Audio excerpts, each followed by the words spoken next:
Hey guys, welcome back to today's video. Today is Monday, June 22nd, 2020, and today I wanted to take a note and make a video about the fact that Joe Biden has broken through the 50% barrier for the 2020 election. So since he's actually officially won the nomination, obviously it's not technically official until the convention, but in terms of delegate count, he has surpassed the number 1,991 needed to be the nominee. Donald Trump passed that away much longer time ago. Joe Biden now leads by 9% nationwide and has broken through that 50% barrier. Over the past couple of days, Joe Biden's hovered around 50% in terms of overall support nationwide. This is a very good number for the vice president, considering the fact that Hillary Clinton had not reached the 50% barrier after she had won the nomination. In 2016, she led in national polling data throughout the entire campaign, pretty much always, except for a small blip.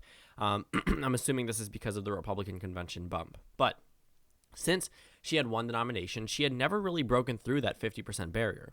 There was a reason for that. Number one, there was two notable third-party candidates, Jill Stein and Gary Johnson for the Libertarian Party and for the Green Party and Libertarian Party, respectively. They both took a pretty significant portion away from Hillary Clinton and Donald Trump. Gary Johnson ended up getting 3% of the vote nationwide, and Jill Stein got 1%, which wasn't necessarily the best showcase for a third-party candidate. You'd think back in 2016, despite everyone, hating both of the candidates on both sides of the aisle, these third-party candidates didn't even break through the 5%, which was what the target mainly was for a lot of these candidates in terms of finances and just, again, a national presence. These candidates really have faded into, irrelevance, if I can put it nicely. I will say that the Green Party and the Libertarian Party probably won't have a realistic shot at the presidency. I'm not saying they did so much in 2016, but they definitely won't have as much of a presence, or there won't be that many people who will be flocking to them. Hillary Clinton and Donald Trump were both very much hated people, even within their own parties. I mean, they weren't necessarily too drastically supported because it was coming from a very scrutinous primary season for both sides, and there was an incumbent Democrat. So both of the candidates were trying to fill positions that, former Republicans did or former Democrats did, but both ended up being pretty well hated. And the American people didn't necessarily like their two choices, so they ended up voting for a third-party candidate or just not voting at all. But now that we're in 2020, both of these candidates seem to have a very strong support amongst their base. The Biden campaign, while may not have as many enthusiastic voters as Donald Trump, we're not going to see as many third-party voters and as many people draw away from the Democratic Party or even the Republican Party to vote for a third-party candidate. So the fact Hillary Clinton never broke through 50% means that we are working with an entirely different election. The polls, by the way, have been adjusted to account for the fact that they were incorrect in 2016. They do understand a lot of the methodology that they did back in 2016 was incorrect. A lot of the times they may have been polling the wrong places or the wrong percent of Republican, Democrat, Independent, whatever it might be. They have mostly adjusted for it, and a lot of these forecasts have as well. Hillary Clinton, again, finished on election day with 46.8% of the vote in terms of the overall polling data. Donald Trump at 43.6%. The final results ended up being with Hillary Clinton at 48.2% and Donald Trump at 46.1%. So the polls were off by around a percentage point in favor of the right, but other than that, they were pretty much spot on.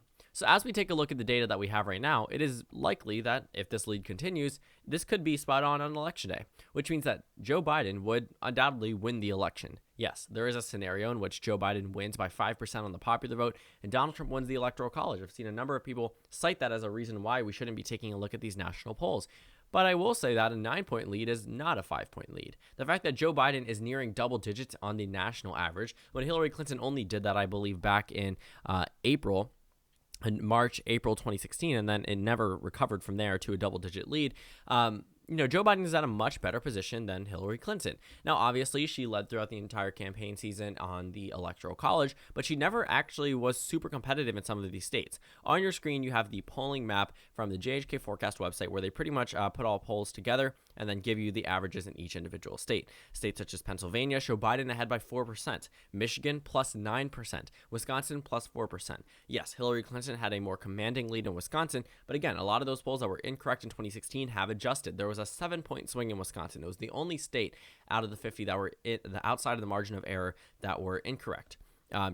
Wisconsin ended up going to to Donald Trump in 2016, but is expected to go to Joe Biden in 2020. And even without Wisconsin, Joe Biden can win the election. It's not pivotal. Michigan, however, has a much more solid victory for Joe Biden. It's a lot more realistic. And if this national average continues to increase, it'll only benefit Democrats nationwide. The fact that Joe Biden has even broken through that 50% barrier, something Hillary Clinton couldn't do after she had won the nomination, or even right as she was getting close to winning the nomination, again, we are working with a very different candidate. Hillary Clinton is not Joe Biden. Joe Biden is much more popular. He's a much better candidate, I would say. A number of less scandals, I guess, compared to Hillary Clinton. Hillary Clinton was just a very lackluster candidate. She had a lot of potential. If she had won the nomination in 2008, I definitely could have seen her beating John McCain. But when we're talking about the 2016 election, the only reasons why she lost was because of her involvement with the Obama White House. She was loved by Republicans. I mean, she got confirmed as a vote 97-0. But those years that she served as Secretary of State and worked very closely with the Obama campaign, in 2012 and working within his White House, she became a Republican enemy because they knew she was going to run for president. Obviously, you can't continuously praise someone you know is going to end up running against your personal interests. So Hillary Clinton took a number of hits. A lot of the things she was attacked for, whether it was the email scandal or Benghazi, other than that, nobody really hit her on her Senate record. Nobody really hit her too hard, at least, on the fact that Bill Clinton, his scandals. And yes, you did sort of see that trickle down into Hillary Clinton's campaign, but the main issues why she lost were things that she had done serving as Secretary of State. For Vice President Biden, we aren't seeing too many things come out of the Obama White House that Biden is being blamed for. Secretary of State is very different from Vice President. Vice President is pretty much shielded by the president in the sense that everything, even if the Vice President does do it, the president will likely get the credit for it. The Vice President really isn't seen that much. I haven't personally seen Mike Pence much. He hasn't made too many statements because Donald Trump is the number one office holder. He is the president. He is the one that is going to be making all of the speeches, the State of the Union addresses, whatever it might be. The president is up there. And a lot of the times, yes, you could tie Joe Biden directly to Barack Obama, but I don't think that would be a good campaign tactic. A lot of the reasons, one of the main reasons actually, why Joe Biden leads in a number of Rust Belt states is because he brings back the memory of Obama. He brings back the idea of the auto bailout in Michigan. He brings back the idea of everything that Obama did good for the Rust Belt, and a lot of the times they supported him. They voted for him twice. When you take a look at these states, he got voted for in Michigan by 17% in 2008 and won in a number of states by double digits. When you take a look at these three key states, the reason why Hillary Clinton lost was not because of Obama, but because of what she did under Obama. It was pretty much all have to do with her. She was a flawed candidate inherently. Joe Biden is not a flawed candidate. Yes, he may have some issues. Some people may personally attack him for his stutter, whatever it might be.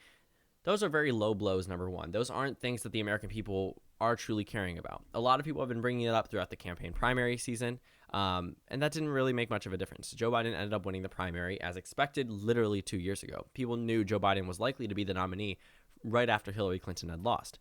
And while I will say that the campaign tactics that Donald Trump is using in 2020 may have worked in 2016, the American people aren't exactly too supportive of the things that Donald Trump is saying. When you take a look at the things that he's tweeting out and the things that the statements that he's making, whether it's through his press secretary or personally, his campaign rallies, whatever it might be, they're not benefiting his campaign whatsoever. Donald Trump is single-handedly riling up the Democratic base and bringing them out to vote. When you look at the national average, Joe Biden has a 9% lead. Could you imagine if on election day there was a 9% margin of victory for Joe Biden over Donald Trump?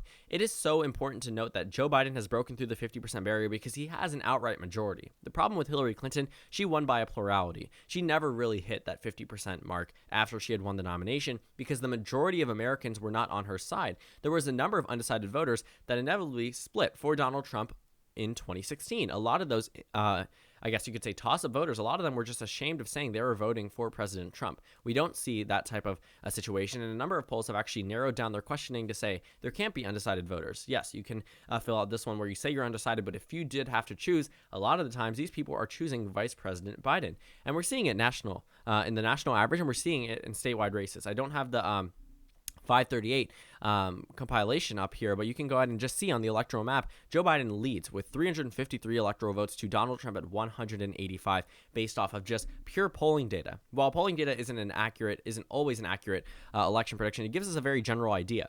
Joe Biden would have to significantly underperform in this entire electoral map, and he possibly still could win the election. He literally needs 3 states: Pennsylvania, Michigan, Wisconsin. Drop Wisconsin, he gets Arizona. So when we take a look at this electoral map, Joe Biden is at a much better standpoint than where Hillary Clinton was. We didn't see the Democratic Party targeting Texas as much as they do now. We didn't see the Democratic Party targeting Georgia as much as they do now. We also are going to probably have a person of color on the ticket, a woman of color on the ticket, which is inevitably going to benefit the Democratic Party. On election day, when we take a look at the increased turnout based off of Obama's numbers versus Hillary Clinton's numbers, yes, Hillary Clinton was a woman, and she was doing very well with the African-American base in the primary. But the thing is, they didn't really have an advocate for them in the White House. She chose a white man, Tim Kaine from Virginia, a very boring vice presidential candidate, whereas Joe Biden, I think if he does choose Kamala Harris or Val Demings or Susan Rice, they could do very well in terms of bringing out supporters and driving up minority turnout the same way Obama did. Joe Biden is probably not going to see Obama-like numbers nationwide, but he does have a really good shot at winning the presidency and flipping a number of states from 2016, and a number of states that haven't even gone for Obama, that went to Bush, that went to McCain, that went to Romney, that went to Trump, states such as Arizona, which hadn't gone to a Democrat since Bill Clinton, or states such as Georgia, which are now very, very close, which hasn't gone to a Democrat since Bill Clinton. So Joe Biden is starting to rewrite this electoral map, and Donald Trump is only making it worse for himself with the numerous things that he's saying nationwide.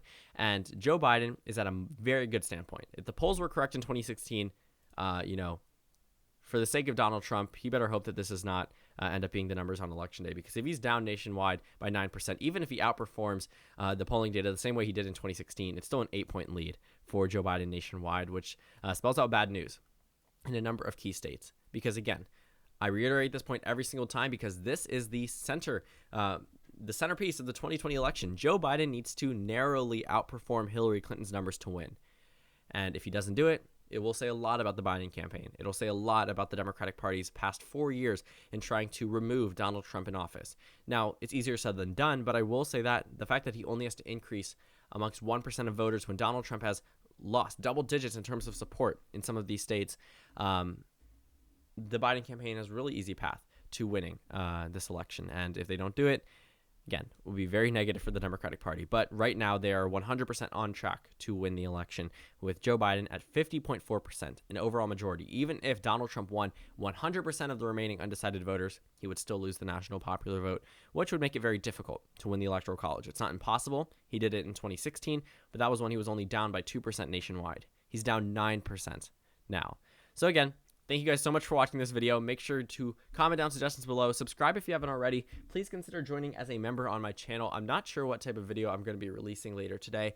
I may do a demographic one. Not entirely sure. I'll probably decide in a couple of hours. And I will see you all later today.